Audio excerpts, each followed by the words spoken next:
L'invité business avec Banque Populaire Grand Ouest et sa banque d'affaires de proximité autochtone.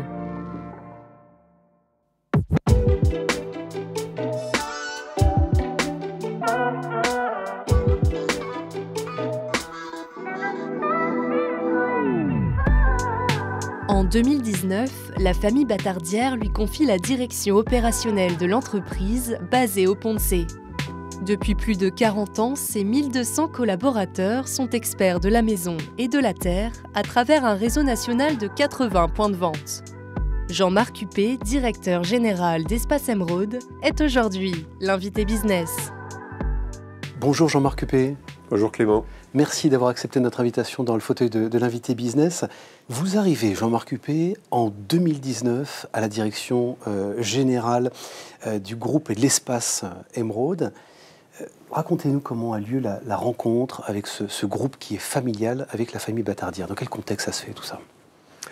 Christophe et Richard, qui sont les présidents, les coprésidents de Espace Émeraude, sont à la recherche de quelqu'un qui a de l'expérience dans la distribution en particulier, et qui en même temps a une certaine polyvalence, on va dire une ouverture à des choses différentes de ce qu'on trouve classiquement dans la distribution.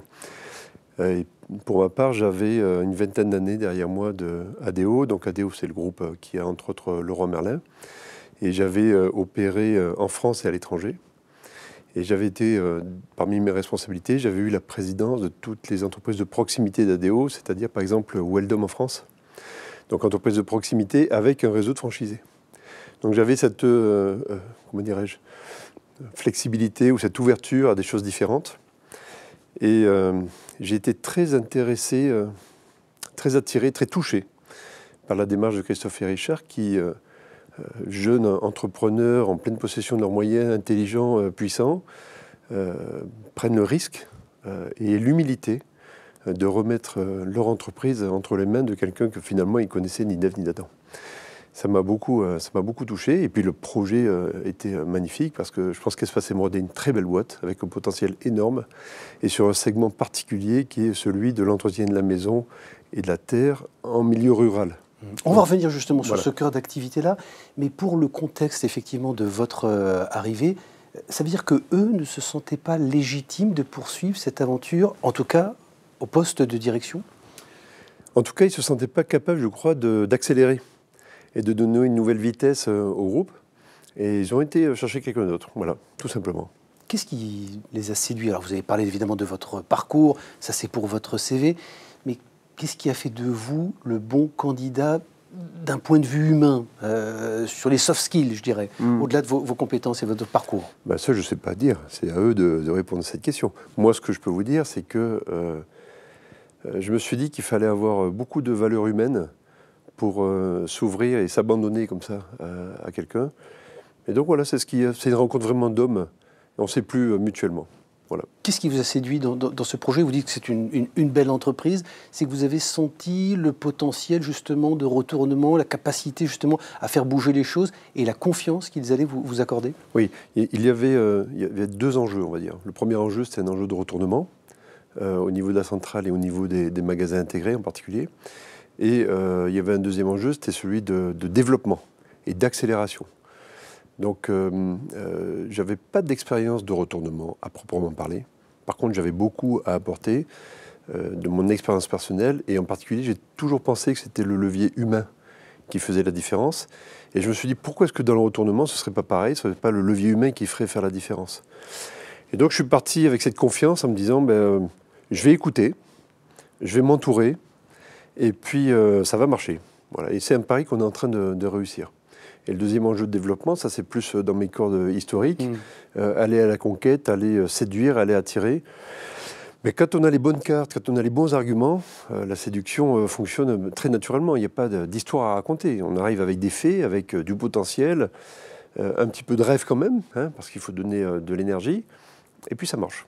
Jean-Marc Huppé, quelles ont été justement peut-être les conditions, les sine qua non, s'il y en avait, pour occuper ce poste et pour accepter leur offre et le fait que vous intégriez ce groupe familial? Moi, ce que j'avais demandé à Christophe et Richard, c'est vraiment d'avoir les mains libres pour pouvoir écrire une nouvelle histoire. J'aurais dit, il y a l'histoire où c'était vraiment le fondateur Claude et ensuite Christophe et Richard qui dirigeaient l'entreprise. Et si on voulait écrire une nouvelle histoire avec de nouvelles trajectoires, il fallait vraiment faire les choses très différemment. Et pour les faire vraiment très différemment, il fallait que j'ai tous les pouvoirs, entre guillemets. Alors c'est sous contrôle, il y a une gouvernance évidemment, mais tous les pouvoirs pour pouvoir faire les choses à ma façon. Et là encore, ils ont accepté. Et ça m'a fait très plaisir. Et ça m'a donné très envie aussi d'y aller parce qu'ils ont accepté cette condition que je donnais. Et après, je pense que les conditions, il n'y en a pas beaucoup d'autres. Je venais de la proximité aussi d'ADO, donc Weldom, avec la franchise, donc des chefs d'entreprise. Moi, j'adore ça, la proximité avec le terrain, des interlocuteurs qui sont des entrepreneurs, des gens très responsables, qui ont engagé toute leur vie, tout leur argent, souvent leur famille, les conjoints, les enfants. Moi, je trouve ça très respectable et impressionnant. Donc, je pense qu'il faut aimer ça aussi. Et c'est ce qui vous a fait justement vous intéresser à la distribution, parce que quand on regarde votre parcours extrêmement dense, ingénieur de formation, vous avez travaillé successivement dans les travaux publics, l'informatique, l'organisation, la finance, mais vous revenez et vous restez 20 ans, plus de 20 ans, aujourd'hui plus de 20 ans, dans la distribution. C'est vraiment la passion, le coup de foudre pour ce secteur d'activité. Le coup de foudre pour les hommes. Je vais m'expliquer. Le commerce, c'est d'abord une histoire de personnes, d'êtres humains, de gens qui se rencontrent. Pour être un bon commerçant, il faut aimer les gens.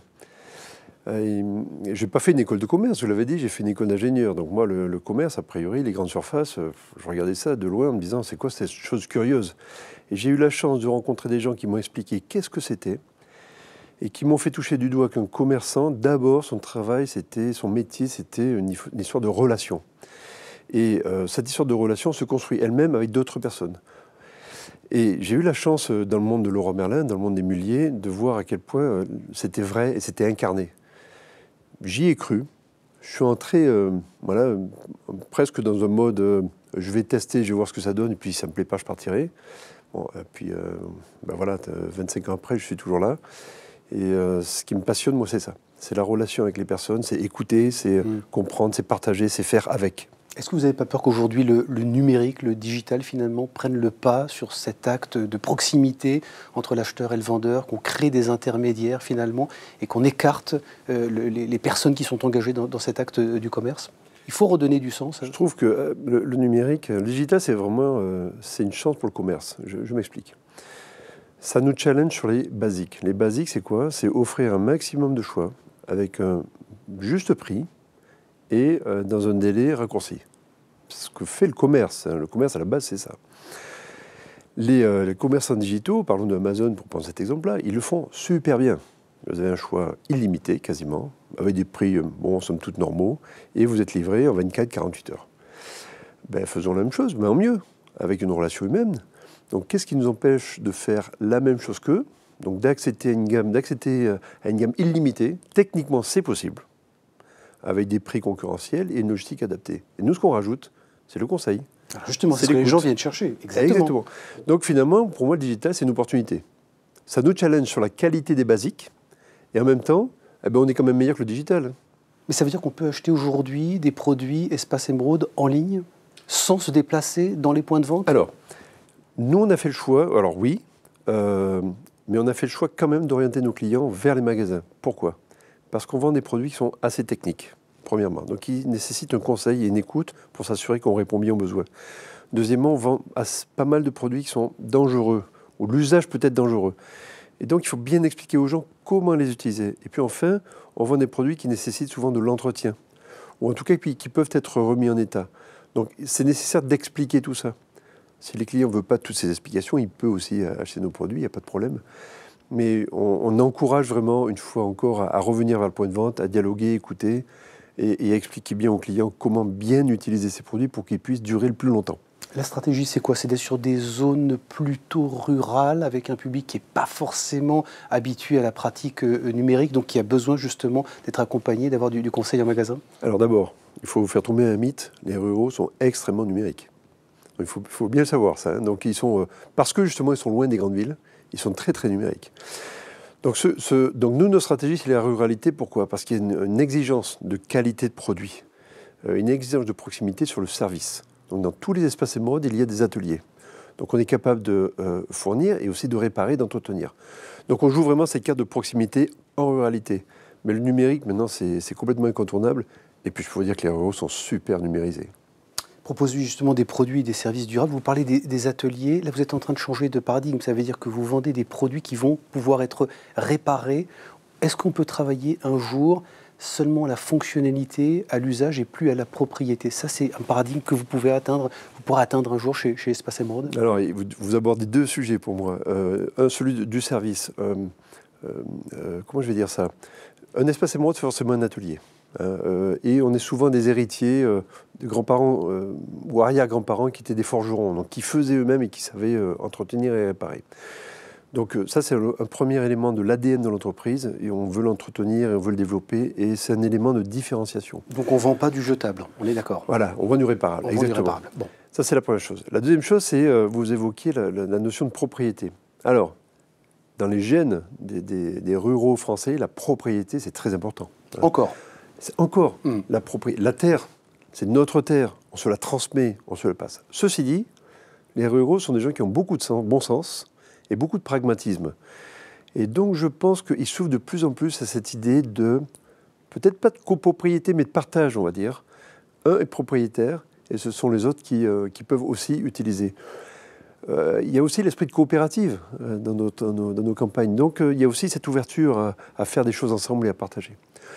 Je pense qu'on peut inventer des nouveaux services et on y travaille autour de cette disponibilité d'un produit de la meilleure qualité, avec de très bonnes performances et accessible à tous. 80 magasins, alors pas en propre, hein, ce sont des affiliés, on l'a bien compris. Vous êtes la centrale, il y a des affiliés, 80 magasins quasiment sur le Grand Ouest, essentiellement, ou sur la partie ouest de la France. C'est quoi la stratégie? C'est de conquérir le national et de se concentrer maintenant sur la partie est. Quels sont les objectifs là, à 10 ans? Alors donc, notre objectif à 10 ans, c'est de passer de 80 à 300 magasins. Alors, est-ce qu'on va directement aller comme ça dans l'Est en partant de rien, loin de nos bases? Je pense que ce n'est pas la meilleure stratégie, en tout cas, ce n'est pas celle qu'on a adoptée. On travaille plutôt par capillarité et par proximité. On élargit petit à petit le territoire. Pourquoi? Parce que très simplement, nos candidats adhérents sont apportés par nos adhérents à nous. Et nos adhérents à nous, ils connaissent des gens en proximité. Ils disent, lui, il est vachement bien, il est professionnel, il a un atelier, il est intéressé. Hop, il est à 40 km. Et c'est comme ça que nous, on va s'élargir.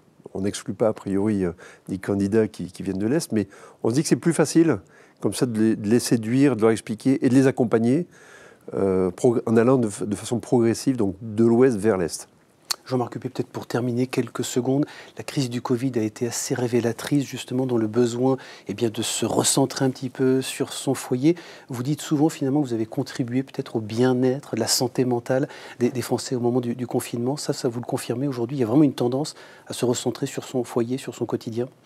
Oui, alors on a eu deux phénomènes. Les professionnels qui ont continué à travailler, donc les professionnels des espaces verts, paysagistes, collectivités, agriculteurs, c'était la saison, je vous rappelle. Donc, il faisait très beau. Donc ils ont travaillé comme d'habitude. Les particuliers se sont retrouvés enfermés chez eux. Et ils ont été très nombreux à nous dire « mais merci de continuer à travailler et être ouvert, parce que vous contribuez à notre santé mentale. On peut bricoler à la maison, on peut améliorer notre lieu de vie, on peut travailler notre jardin, on peut revisiter notre jardin. Le jardin décoratif devient un petit peu le potager. » Je ne sais pas si les gens se ressentent sur leur habitat parce que j'ai vu en 2022, au contraire, une envie de sortir. Les gens sont plutôt allés au restaurant ou en vacances. Ça n'empêche que je pense que définitivement, c'est devenu très important d'avoir un usage différent de sa terre, donc dans ce jardin, aussi modeste soit-il. Et je pense qu'on va voir ce mouvement aussi petit à petit avec l'inflation, le coût de la vie. Les gens vont regarder leur patrimoine, on va dire, habitat, terre, autrement, pour en faire un meilleur usage. En tout cas, je suis assez confiant. Les gens ont beaucoup de bon sens et pour nous, c'est porteur d'avenir. Et ce qui donne du sens effectivement à votre quotidien. Merci beaucoup Jean-Marc Huppé d'avoir accepté notre invitation dans le fauteuil de l'invité business. Et je rappelle évidemment que vous êtes le directeur général des Espaces Émeraude. Merci Jean-Marc. Merci Clément.